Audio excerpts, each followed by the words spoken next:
This is the final word for Wisden.com, fueled by Kookaburra Cricket. I'm Adam Collins. We've got a special autumnal version of the segment today. I've got with me Mark Churchill here at the Oval. Normally you would hear Churchy commentating from the People's Ground, Surrey's magnificent championship victory in Division 1 this year, but you're doing something completely different through your autumn. You're running between the Oval and Lords 200 times for pancreatic cancer. Give a bit of background to this amazing project you're involved in. Well, I lost my dad to pancreatic cancer last summer, and seeing what Dad went through was pretty horrific, to be honest with you.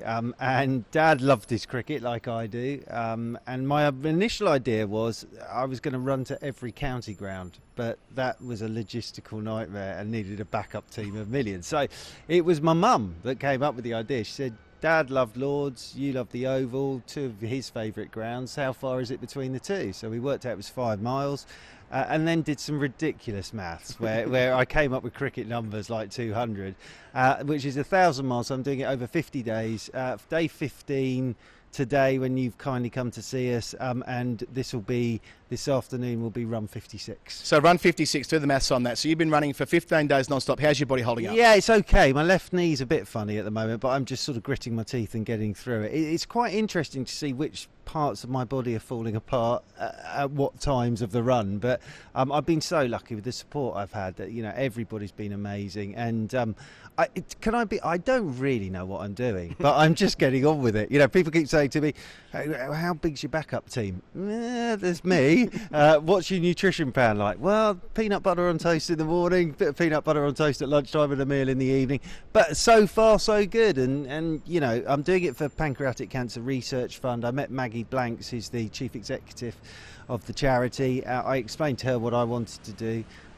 I'm just one of these people. I wanted to understand what had happened to Dad, and I'd love to be able to stand here with you, Mr. Collins, and go, I'd love to find the cure for it. We're not going to do that. But the thing with pancreatic cancer is it's probably the cancer that the least amount of money and research is put into, and what Maggie's done is unbelievable. So if I can raise a bit of profile and a bit of money for some research, so that hopefully in a few years' time GPs would have a test that might be able to catch it early and give people a chance, then I'd be absolutely delighted. It's a remarkable thing what you're doing, Churchy. I'm going to plug this a few times, but first and foremost, tell them now in the middle of the video how they can donate. So we're going to tag you in, and I urge you to throw a few bucks this bloke's way. He's doing a remarkable thing. Well, the best way, you can follow me on Twitter at @backandacross, which is good fun because there's various photos of me falling apart in London, on the pavements of London.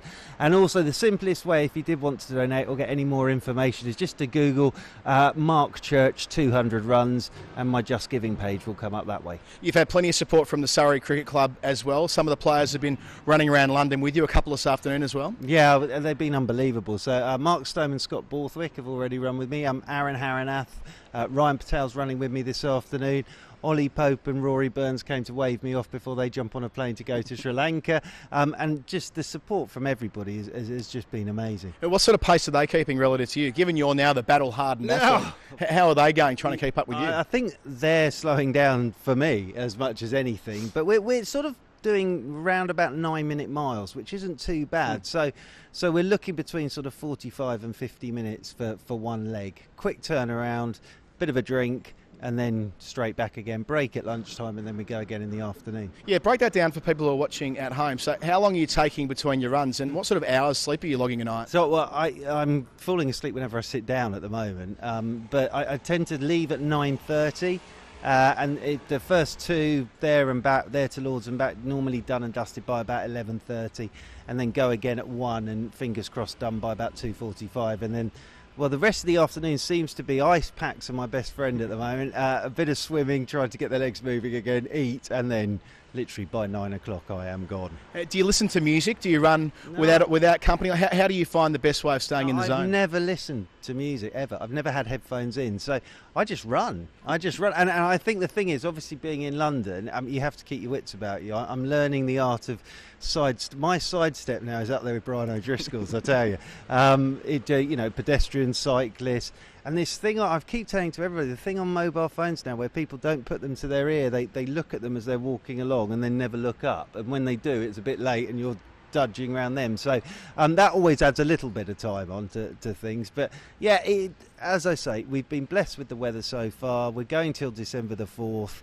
fingers crossed we get there. After what was a marvellous season for you behind the mic for the VVC during Surrey's Championship, what you're doing through autumn is inspirational, Churchy. Thanks so much for doing it. And again, how do people get on to make a donation to this really important cause? Yeah, once again, if you follow me on @backandacross, or if you just Google Mark Church 200 runs, and any support would just be gratefully received. This is the final word for Wisden.com, fueled by Kookaburra Cricket. Thank you so much. Congratulations. Thank you, Adam, for coming. Really appreciate it.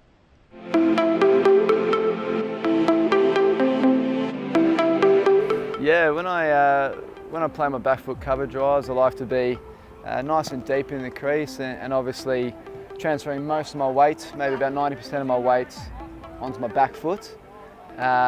But ultimately I still need the bat coming through nice and straight. We're not really looking for like a 45-degree angle. We want it to be coming through nice and straight, so it's still you have the biggest chance of being able to hit the ball, and hopefully, it races through the covers before.